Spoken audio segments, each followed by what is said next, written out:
stopping, and it is. Good morning, afternoon. Had originally intended to get up at 6 a.m. this morning, but it is 11:41 right now, which actually puts me in the range of having about 12 hours of sleep. Awesome! Although it is a very still day, and so my hair is dank and matted and sweated to my head. But, as a citizen of Christ's kingdom, I'm called not to rely on these physical things anyway, so it should be no surprise when they verge on the unpleasant. Today's sort of focus of my reading, my thoughts and stuff came from Psalm 87:7. And, all my fresh springs shall be in thee. And what it was calling me to consider this morning was this kind of harsh truth that Christ spoke, and the Bible speaks sometimes about, that kind of our finest virtues on our own sometimes and oftentimes will be our biggest stumbling blocks in our life with Christ, in the practical sense of, it's the stuff it's the stuff we've come to rely on, and therefore it's going to be that which we rely on instead of Christ.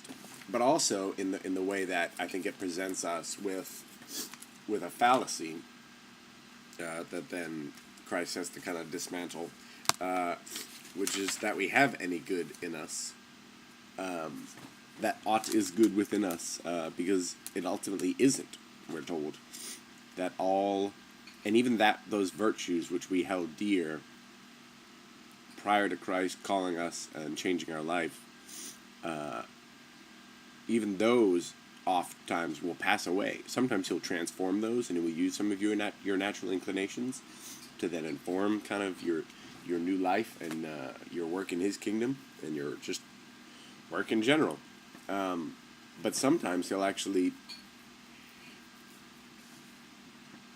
dismantle those, and he'll give you almost an entire new set of virtues born out of his love and his design, which will then it's very hard. I mean, sometimes it's easy when you kind of have the revelation of sin,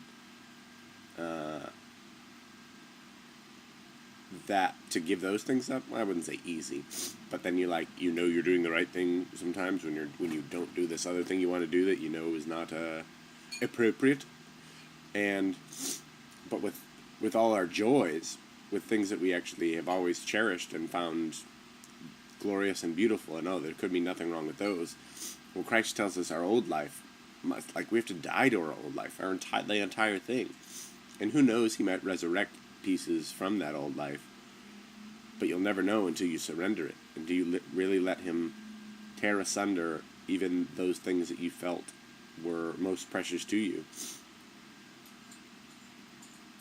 Yeah, that's hard. And it's hard to distinguish what those are. So then, my call is then to just surrender everything, to keep a tight rein on this ship, to mix metaphors on purpose, I swear. And just examine everything. Say, God, is this yours? Lord, is this yours? If this is not yours, let it be yours. If I'm leaning on anything, Lord, take it away. And man, he'll do so. And sometimes I'll be like, man, why did I ask for that? This is a brutal time now. But I know it's all for good.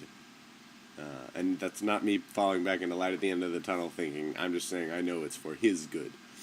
So I'm not even worried about what it's going to be for me. It's all going to be for his glory. And I'll just leave the selfishness for, tomorrow. Good morning. Love you all. What do you guys, the question of the day, what do you think is your greatest virtue? What is the greatest virtue about you as a person? I got some lovely birthday cards that listed some of my virtues this week, and that made me feel very nice.